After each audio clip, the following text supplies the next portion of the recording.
नमस्कार, आप देख रहे हैं लोकमंच न्यूज और मैं आपके साथ प्रियंका राजपूत। खबरों की शुरुआत करेंगे और बात करेंगे सबसे पहले हरिद्वार की। हाल ही में संपन्न हुए विधानसभा चुनाव में एक शिक्षक को एक राजनीतिक दल के प्रत्याशी के पक्ष में भाषणबाजी करना भारी पड़ गया। जिलाधिकारी के आदेश के बाद मुख्य शिक्षा अधिकारी ने शिक्षक को तत्काल प्रभाव से सस्पेंड कर दिया है। आपको बता दें कि राज्य के इस उच्च प्राथमिक विद्यालय खाताखेड़ी में सहायक अध्यापक के पद पर तैनात फैयाज अहमद पर चुनाव के दौरान कलियर विधानसभा सीट से आजाद समाज पार्टी प्रत्याशी के पक्ष में जनसभा में भाषण देने का आरोप लगा है। चुनाव के दौरान आचार संहिता का उल्लंघन करने पर मुख्य शिक्षा अधिकारी ने उपखंड शिक्षा अधिकारी से जांच कराई थी और जांच रिपोर्ट मिलने के बाद मुख्य शिक्षा अधिकारी एपी सोमवाल ने अध्यापक फैयाज को निलंबित कर दिया।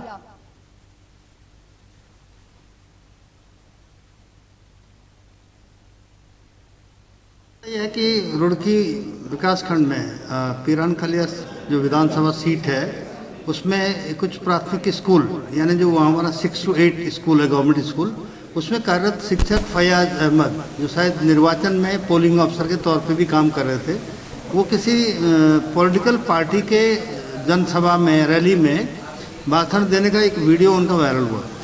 उसका संज्ञान लेते हुए रिटर्निंग ऑफिसर ने उनको नोटिस जारी किया सीधे टीचर को। रुड़की क्षेत्र के हरिद्वार दिल्ली रोड पर देहरादून रोड पर अवैध कॉलोनियों की भरमार देखी जा सकती है और ये कॉलोनी अधिकतर सफेद पोश नेताओं की है। ज्यादातर कॉलोनियों को सफेद पोश नेताओं का संरक्षण प्राप्त है और जिनकी बात सीधे संबंधित अधिकारियों से है। क्षेत्र में कटी कॉलोनियों रेरा विभाग से भी पास नहीं है। तो वहीं अब हरिद्वार रुड़की विकास प्राधिकरण ने एक बड़ा एक्शन लिया है जिसमें लगभग दर्जनों अवैध कॉलोनियों को नोटिस जारी किया गया और चेतावनी दी गई कि अगर कॉलोनी के नियमों को पूरा नहीं किया गया तो जल्द ही ऐसी कॉलोनियों के खिलाफ ध्वस्तीकरण की कार्रवाई की जाएगी। तो वहीं एक कॉलोनी बेरला स्थित हरिद्वार मार्ग पर कटी है और जिसमें एक बार पहले भी ध्वस्तीकरण की कार्रवाई की जा चुकी है, लेकिन इसके बावजूद एक बार फिर से उसी कॉलोनी में कार्य शुरू हो चुका है और जिसके संबंध में रुड़की विकास प्राधिकरण के सहायक अभियंता डीएस रावत ने बताया कि तमाम कॉलोनियों के साथ बेलडा स्थित कॉलोनी को भी नोटिस जारी किया। तो वहीं इस कार्रवाई के बाद से भू माफियाओं में हड़कंप का माहौल बना हुआ है। बेलड़ा क्षेत्र में ही नहीं, भगवानपुर क्षेत्र में हो चाहे दिल्ली रोड हरिद्वार रोड जो भी हैं, इनमें जो भी निर्माण या विकास कार्य चल रहे हैं और विशेष रूप से जो प्लॉटिंग के उन पर हमने सख्त कार्रवाई करते हुए अभी जो है 30 जो है लेआउट पर जो है हमने कार्रवाई की है और उनको जो है ध्वस्तीकरण हुए शो कोर्ट नोटिस जारी किए हैं और जो नए अभी प्लॉटिंग जो शुरू हुई हैं उन पर हम प्राथमिक नोटिस जारी कर रहे हैं 1973 एक्ट के अनुसार।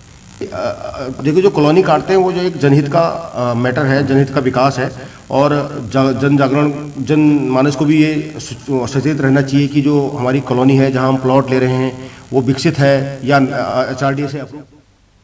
शाहजहांपुर से बड़ी खबर आपको बता रहे हैं, विश्व शांति संदेश दे रहे संत सूरजपुरी महाराज। बड़ी खबर आपको शाहजहांपुर से बता रहे हैं जहां पर संत सूरजपुरी महाराज संदेश देते हुए नजर आए और भारत को हिंदू राष्ट्र और दुनिया को महाशक्ति बनाने के लिए ये संदेश दिया। संत श्री सूरजपुरी नागा साधु सालों से एक हाथ से ऊपर खड़े हुए हैं और ऐसे दिव्य आत्मा के दर्शन करने लोगों की भीड़ दिखाई दी।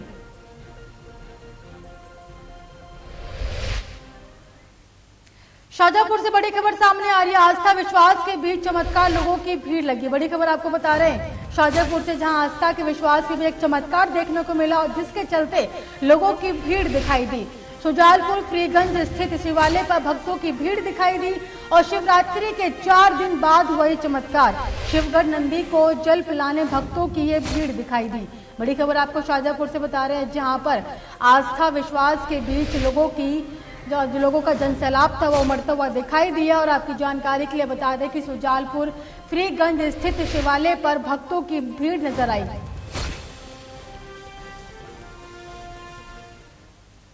बात करेंगे अमरोहा से बड़ी खबर की। नहर में महिला का शव बहता हुआ बरामद हुआ। बड़ी खबर आपको अमरोहा से बता रहे हैं, शहर में महिला का शव बहता हुआ बरामद हुआ और शव की पहचान नहीं हो पाई है। मौके पर पहुंची पुलिस जांच पड़ताल में जुटी हुई है और मृतक महिला का शव को देखने के लिए ग्रामीणों का जुलूस इकट्ठा होता हुआ दिखाई दिया। अमरोहा के मंडी धनोरा शेरपुर चुंगी का एक पूरा मामला है। बड़ी खबर आपको बता रहे हैं जहां पर एक महिला का शव मिलने से हड़कंप मच गया और शव की पहचान अभी नहीं हो पाई। तो वहीं पर सूचना मिलते ही मौके पर पहुंची पुलिस अब जांच पड़ताल में जुटी हुई है।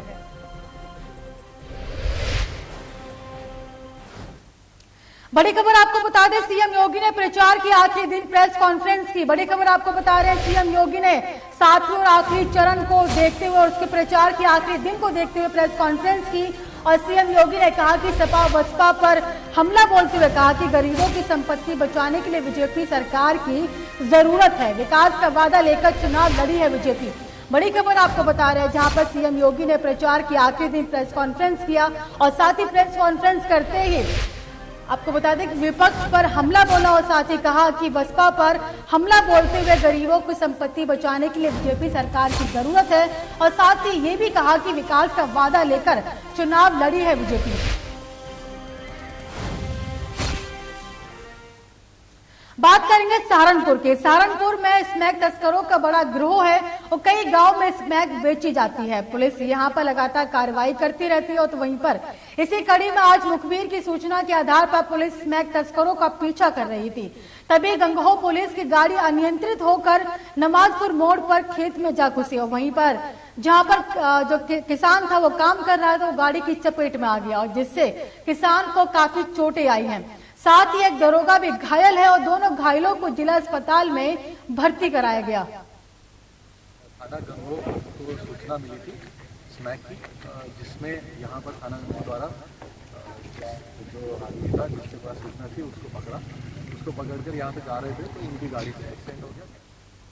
यूक्रेन में फंसी छात्रा खुशी दुबे ने अपने घर वापसी की है। तो वहीं पर जहां खुशी दुबे ने अपनी आप बीती सुनाई और कहा कि आज मुझे खुद पर गर्व होता है कि मैं भारतीय हूं, क्योंकि वहां लाशों का ढेर लगे हुए थे और गोलियां बरस रही थी।